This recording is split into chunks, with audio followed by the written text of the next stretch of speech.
Es un cordial saludo, apreciados estudiantes. Bienvenidos a su guía de español número 2.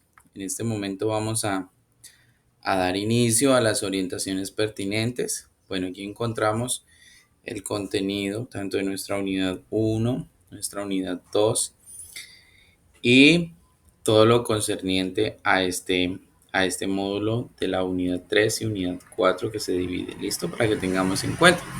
En nuestra unidad 1 vamos a encontrar lo relacionado con lengua castellana.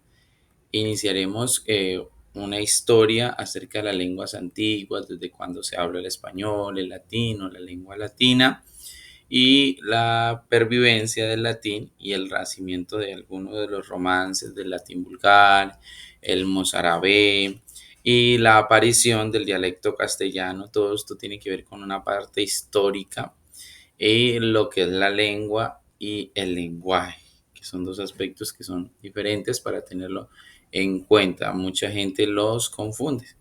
Hay un sabías qué y nos ubicamos en el aspecto que tanto aprendí, que es lo que me va a valorar mi profesor o profesora.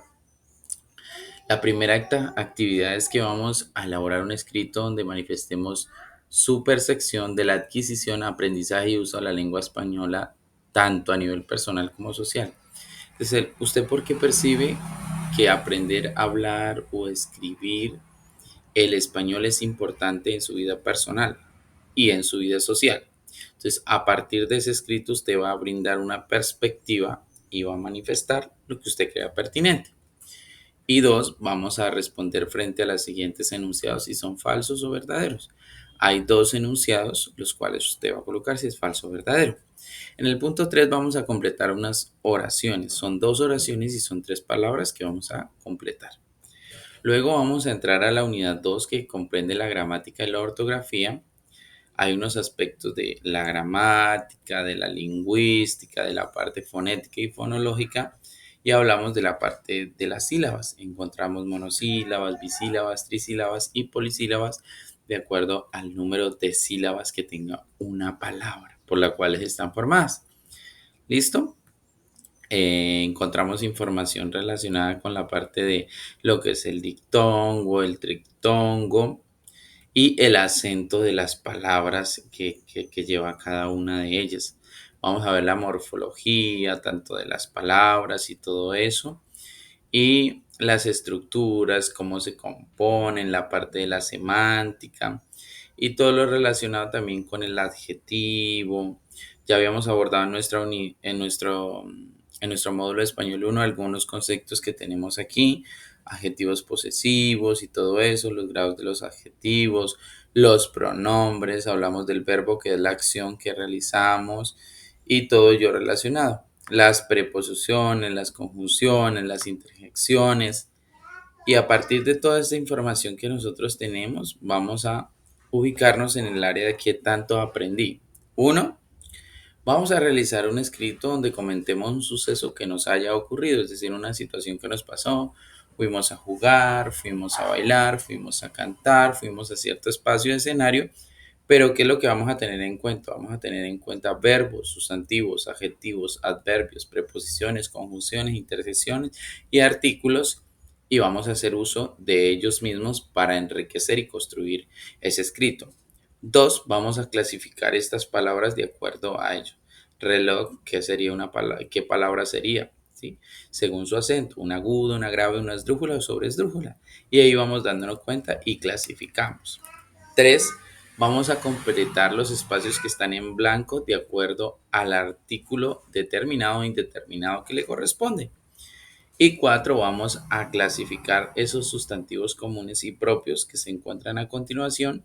Y de color rojo vamos a subrayar los comunes y de azul los propios.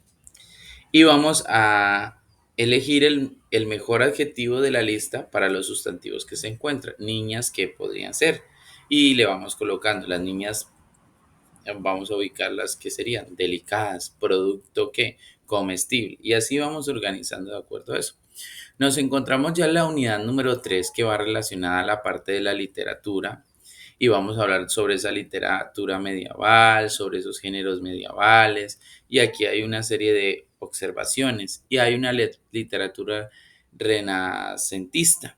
que viene relacionado a eso. También nos habla de unos géneros, la literatura barroca y todo eso, el romanticismo y el realismo.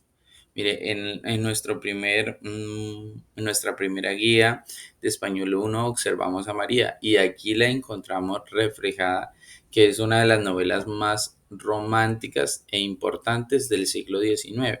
¿Sí? Hablamos de las características del realismo, el boom en Latinoamérica, lo que es el realismo mágico, y nos hablan de algunos aspectos de Gabriel García Márquez. ¿Sí? ¿Qué tanto aprendí? Con base al siguiente fragmento respondemos la pregunta 1 y 2. Vamos a leer este pequeño fragmento aquí, que se enuncia. Y vamos a responder la pregunta 1 y número 2. Dice, reconoce los elementos del realismo mágico en el fragmento y explica el sentido de los mismos en la forma en que se habla de la muerte de Gabriel García Márquez. Usted ya sabe cuáles son los elementos del realismo mágico. Entonces, si no nos recordamos, vamos a regresar un momento y vamos a buscar dos. ¿Cuáles son los argumentos que llevan al autor a afirmar que Gabo es un personaje totalmente mágico? Entonces, a partir de o en base o con base a este fragmento, vamos a responder la pregunta 1 y 2. Y 3, vamos a mirar cómo influyeron esos aspectos sociales y políticos en la literatura tanto medieval, renacentista y del romanticismo. ¿Listo? Y vamos a entrar en nuestra unidad 4, que es la comprensión e interpretación de textos, que es nuestra última unidad. Vamos a encontrar otra vez tipos de texto, esto ya lo habíamos abordado un poquito, las estructuras de los textos, los niveles de comprensión lectora, y vamos a ubicarnos también en el espacio de qué tanto aprendí, ¿sí? Leamos el texto que está a continuación y vamos a responder unas preguntas. El texto es el eclipse. Entonces, vamos a responder estos cuestionamientos.